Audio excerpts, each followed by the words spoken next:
We end every On Purpose episode with a final 5, which I'm going to ask to both of you. Okay. So you'll do one question at a time each. Okay. And these are 1 word to 1 sentence maximum. Great. They are not questions like what's your favorite color, I promise. Okay. That's fine. They're all thoughtful questions, Okay. as you would expect, Selena. Okay, so question number 1 is, what is the best advice you've ever received or heard when it comes to mental health? I'm sure it's like in a Brene Brown book. I'm feeling like greatly. that's Right on my wrist. Yeah. I think the best advice that had been given is probably what I have thoroughly said throughout my documentary and speaking with you is learning how to make it a part of your life. Like, that's why I say make it your friend. Because I think you have to understand why, and sometimes you may not always know why. But if you can understand that it's a feeling, like my mom said, where maybe this will pass, and maybe you just got to go through it, and you have to have the day in bed crying. You have to do those things in order to figure out what it is that's going to set you free from it. Maybe that would be Great it. advice. Make it a practice, yeah. I think mine was take your time. That was what I was told when I went to That's treatment. freeing. Yeah. Take your time. It's really good. Yeah. Yeah. What's some of the second question? What's some of the worst advice you've ever heard or received when it comes to mental health? That it's all in my head and I can just control it. Like, stop having bad thoughts. Yeah. Yeah. I was going to say somewhere along the lines of like, you're fine. I mean, yeah, I had someone say to me literally like, you're so dramatic, you make up everything, you know, and that was so hurtful. The worst. I felt the worst. Calm down. It's like, has that ever worked? Good answers. All right, question number 3. How would you both define individually your current purpose in life?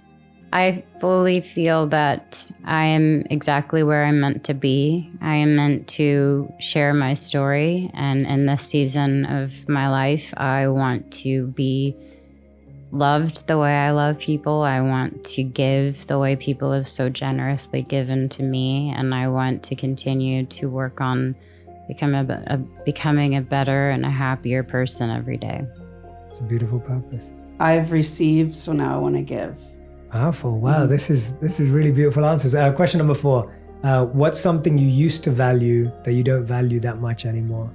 Oh, people's opinions. Yes, I agree. It's so exhausting. I would say it is nice to hear great things, but I accept compliments in a manner where I can appreciate them, but I have to learn how to just know that I got to keep a straight head. I got to understand that everything is a gift and not to let things get to my head.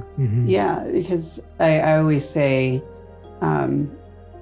if you accept all the compliments internally, then you'll have to accept all the negative.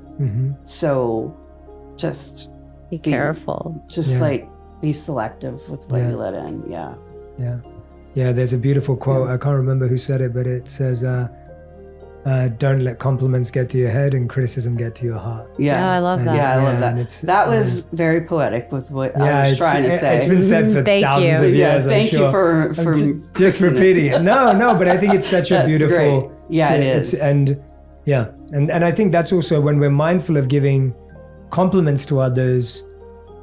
I think something that I've learned is that I enjoy, and we've talked about this today, I really enjoy the art of learning to see someone's essence. It's something that I try and live by and then when you want to compliment someone, it's like, how do you give a compliment that isn't empty flattery or that isn't just surface level?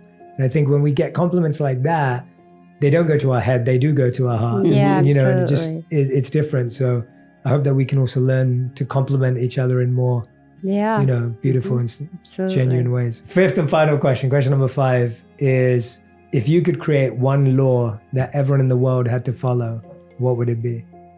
Practicing forgiveness. Wow.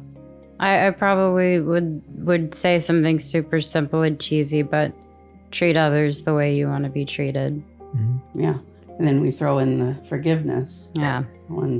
Honestly, that's the biggest thing. Yeah. Forgiveness. Yeah. Yeah. I say we campaign. All right, let's do it, Mom. Forgiveness campaign. That's right. Wait, can I ask you a question? Of course you can, yeah. Okay. When is the last time you did something for the first time? Ooh. Wow, where did that come from? Okay, when was the last time I did I've been something practicing. for the first time? The most interesting answer that came to mind straight away, even though it was a couple of months ago now, I went trekking with gorillas in Rwanda. Wow. And it was amazing. It was a few months ago, and it was the most incredible experience of my entire life. That sounds wild. Yeah, so they're mountain gorilla, and they don't have any technology on them, or they're not treated a certain way. They're not in a zoo, or they're not trapped. You're in their home, and you have to set out early in the morning to go and look for them. And the people that are doing these tours, they know where they usually are, so they take you in that direction. Oh my God. So beautiful. And then you finally discover like this family of gorillas. And I thought I'd see one or two. I wasn't skeptical, but I was kind of like, who knows? Right. We saw 18 gorillas, like a family. Just like, Did they cuddle you? So no, I wish. That's all I want to see is Jay being cuddled by a gorilla. They cuddle each other. Yeah. But they don't, the guides tell us that the only thing you have to do is maintain your distance. Okay. You're not allowed to try and touch them or their kids because they see that as violent. Of course. But the gorillas are just so peaceful and they're so calm. And they have this sound that they make. This was my favorite part of the experience. So we were told by our guide that if you make this sound, it basically tells the gorillas, we come in peace. And so this sound is, so you have to make that sound, and the gorillas make it back to you. No, They that's so literally cute. do that, or they'll do it to you as they come closer, just to let you know, hey, we're not trying to harm you. We're just going to walk past you. I love that. It was really special. So that was the most recent memory of something. Well, that's a hell of a one. Yeah, so, I know. I was like, oh my God, I'm I'm all all over forgiveness. Yeah. And he's like, yes, I was hanging No, out this with was gorillas. That was beautiful. No, it it was really truly special. It was it was just being with another creature, that another form of life that is uninterested in you. Yeah. It's very humbling in a good way. Definitely. Yeah, Wow, this for form of sure. life doesn't even care that I exist. We're like staring at it, We're like, taking "Woo," pictures, yeah. and the gorilla's just like, yeah, whatever. So, Yeah, like, okay, that's man. a good question. I mean, Yeah. that's a good question.